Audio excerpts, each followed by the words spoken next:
and welcome back to the Calvin Tobin Show. I am your host, Calvin Tobin. Today we have a lot to talk about, so let's get right into it. All right, the other night we had the Minnesota Wild taking on the Carolina Hurricanes in a superstar stardom matchup. We had Kirill the Thrill against Andrei Svechnikov. We had Kim Talbot against Frederik Andersen.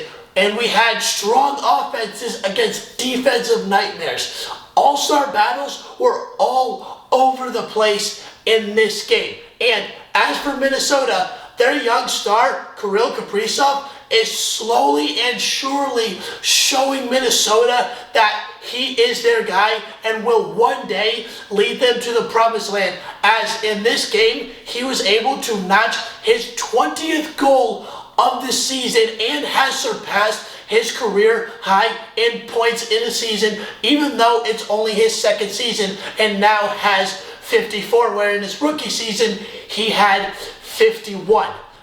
Now, in this game, it did not matter how effective either team's forechecks were. Defenses were way too damn good. And here's how they were too damn good. What happened in this game is the first two periods, only one goal was allowed the entire first two periods. But once that third period hit, defenses went out the window real quick and offensive scoring took over just as fast, as there were a total of 4 goals scored in the final minutes of this game. And Minnesota ended up securing the dub 3-2 against the Carolina Hurricanes and improving their record to 29-11-3. Now, as for Minnesota as well, they have been on an absolute winning rampage since the new year begun. How so? Well, since 2022 started, they have only lost 3 times out of the 13 games that they have played. And now they are 10-3 since the new year began. Now, can they keep this up? Can they keep their winning ways? Can they keep being clutch like they have been all season? Especially with their clutchness, because their clutchness is and has been a huge help for them all season, and it is a huge reason of why they are securing a lot of these wins. Now, can they carry this through the rest of the season and into the playoffs? We'll see. Now, speaking of help, the Montreal Canadiens just hired a former hockey great, Marty St. Louis. And this is Marty St. Louis' first head coaching job. And what's a better way to start off a head coaching career than to coach the original team of the NHL? Now, the Montreal Canadiens, they do have the worst record in the NHL, and Marty St. Louis can be and probably will be that guy to get him out of this dumpster fire of a record with being 8-33. Like, ouch for Montreal. But with this, the Montreal Canadiens have just also did a trade today. They traded Tyler Toffoli to the Calgary Flames for a couple draft picks and some players. Now, this is also a huge help for Marty St. Louis because it gives him more players to work with and a potential all-star or even star at all to draft in the 2022 NHL draft.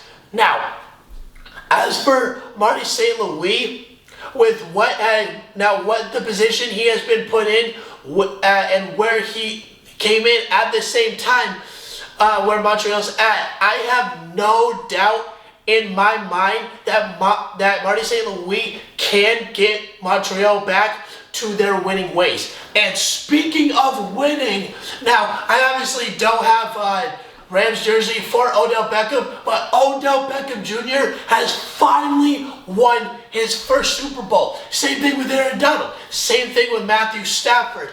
And everybody was emotional, as you would be when you win a huge game like that.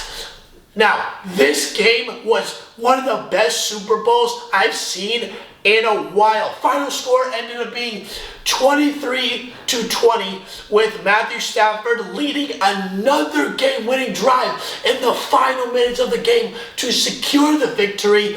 And now, as for the Cincinnati Bengals and with Joe Burrow, they had a phenomenal game as well. But the one issue is that I do believe that the Bengals should have won this game, but Joe Burrow's offensive line is so atrocious.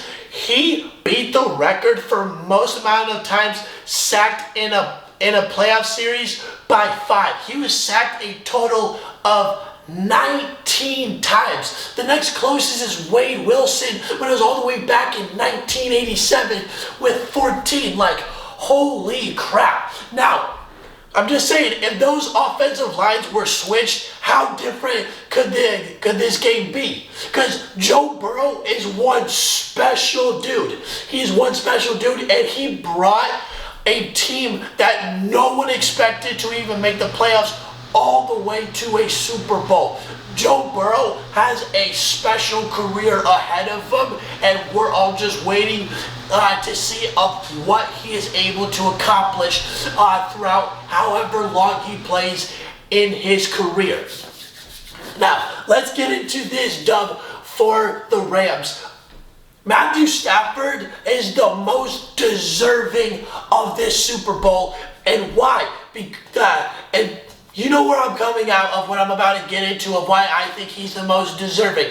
He's the most deserving of this Super Bowl ring because he has been a part of a dysfunctional and dismantled organization for years on years in the Detroit Lions. He played for them 12 years, and he has tried so hard year in. I get that he also had Megatron, one of the top 5 greatest, maybe top 3, depends on how you look at the list, top 3 greatest wide receivers of all time in Megatron, and they did get to the playoffs multiple times. But the Detroit Lions are the Detroit Lions. Nothing needs to be more said than that.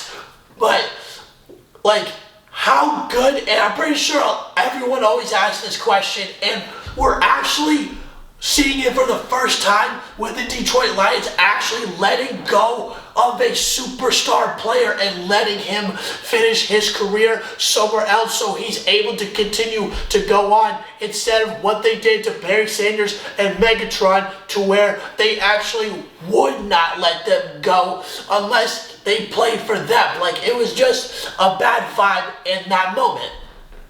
But with Matthew Stafford, this is the first player in Detroit Lions history where he's actually a superstar player and actually gets to leave. And Matthew Stafford is the second quarterback in NFL history to go to a new team and win a Super Bowl in their home stadium and in their first year with a new team. So how good could Matthew Stafford's career already be if he did not go to the Detroit Lions? Questions will always be asked like that. But congratulations to the Los Angeles Rams. They are finally Super Bowl champions. Oh, and one more thing. Aaron Donald said there's a strong possibility, saying that if he won this Super Bowl, he was going to have a strong possibility of retiring. Please do not be another player, Aaron Donald. Please do not be another player who retires too soon in their prime when they're at their most lethal. Please don't be Megatron. Please don't be Barry Sanders. Please don't be Kuechly and a lot of other players, because I could go on and on and on. Aaron Donald, please don't do that. You are too good of a player. You have 98 sacks in 8 years. You are looked at as one of the top 5 best defensive linemen in NFL history. Imagine how good your records and resume could actually freaking be if you played maybe like 12, 13, 14, 15, 16, 17 years or something like that, depending on like how long you want to play and how much your body can keep up with this intense game. Because Aaron Donald, you're in a way like Kuechly, you are too damn good to retire only 8 years into the league. Just please don't retire, because I want to watch you continue to play and see what you can accomplish. Now, here's one of the most interesting things I've seen in a while. The Buccaneers are interested in Deshaun Watson and Russell Wilson. If you guys watched my last podcast, I technically am speaking this sucker into existence of where Deshaun Watson, maybe Aaron Rodgers, or Russell Wilson could actually go to the Buccaneers. And the Buccaneers are actually the best spot for any one of those 3 quarterbacks, because they're off back-to-back years of going to the playoffs. And they could have gone to the playoffs previous before that, but they had an interception machine as a quarterback in Jameis Winston. They get one good quarterback, even if it was like a solid quarterback like Josh Allen or something like that. How many times and how much more playoff wins could they have gotten? But they ended up, and the Buccaneers ended up getting the GOAT. They got a Super Bowl out of it and a second straight year of going to the playoffs. The last time that happened was the early 2000s. But in my opinion, I do think that the best decision for the Buccaneers to make, either way, both quarterbacks are phenomenal talents, but I do think that Deshaun Watson would be the better option because he is very young. He's not even 5 years into the league yet, and he has barely played because he went from a playoff-like team that Bill O'Brien took away all of his talent and completely ruined the team, and that made Deshaun Watson mad in his own right. Now, Deshaun Watson going to the Buccaneers team, or Russell Wilson, doesn't matter, any of the 3 quarterbacks that I've mentioned, this is going to be an even scarier team because you got a dual threat quarterback who can make plays like no other and keep plays alive. You could also get Aaron Rodgers, who's hinting at retirement right now. If you really listen close to his MVP speech, he's hinting at retirement, or at least I think it is based on how he said it, because he said it's been a great 17 years for Green Bay. That could either mean he's leaving Green Bay or he's gonna let the new generation take over, like Tom Brady said in his retirement speech. But either way, any one of these quarterbacks is about to if the Buccaneers end up getting them, make them extremely lethal. And the Buccaneers could get out of this huge dumpster fire that they've been in for a long time, since they came into the league in 1976, of being the worst winning sports franchise in sports history. You get these quarterbacks and you have them for years on end. The Buccaneers will no longer be known as the team of the Succaneers, or just a team that generally sucks year in and year out. Now, speaking of trades, Brooklyn 76ers, Ben Simmons, Seth Curry, Andre Drummond to the Brooklyn Nets for James Harden, also along with a couple of first-round picks from 2022 and 2027. Who won this trade? The 76ers won this trade. And the 76ers are about to be a brand new rebirth team with James Harden. You got a superstar coach, you got a superstar center, and you got multiple players around you that can get you the ball when needed. And even though James Harden can create his own shot, and we all know that, if there's one player that can finally get the 76ers and help them get to the promised land, because Joel Embiid has already been in the process and he's been trying to do that since he came to Philly. James Harden might be the final piece to get them there. Now we just got to see how the rest of the season is going to play out. Now, speaking of this season, LeBron James has notched the most points in NBA history, including playoffs, with 44,150 plus points. Now Kareem's in second place with 44,149, and now it's LeBron James in first place. And how much longer is LeBron going to play? The way he's playing right now, he looks like he still has another 6 years left in him at least. Like, I get age can always get you, but LeBron James is in one of the best offensive years of his career, and he's in year 19, and somehow he's not in the MVP conversation, which confuses me a lot.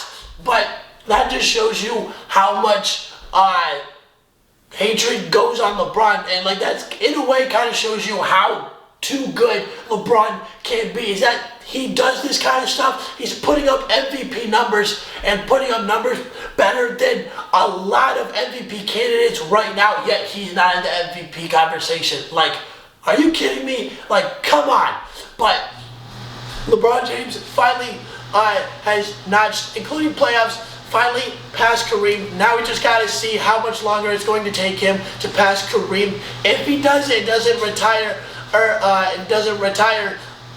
before he breaks the record, but I'm pretty sure LeBron will break Kareem's record of all-time points in the regular season before he retires. Now, All-Star Weekend is coming up, and boy, we got another great weekend of basketball. Who's going to win? Who knows? And guys, All-Star Weekend is never a disappointment. Dunk contest, three-point contest, skills challenge. It's such a great weekend to watch because players get to have fun and get to show their skills of how good they really can be. Because sometimes we don't see it in regular games because of all that defense. Now, because all these All-Star challenges is pretty much like practice in a way. But All-Star Weekend is coming up on February 20th. Who you guys got? Team West or Team East?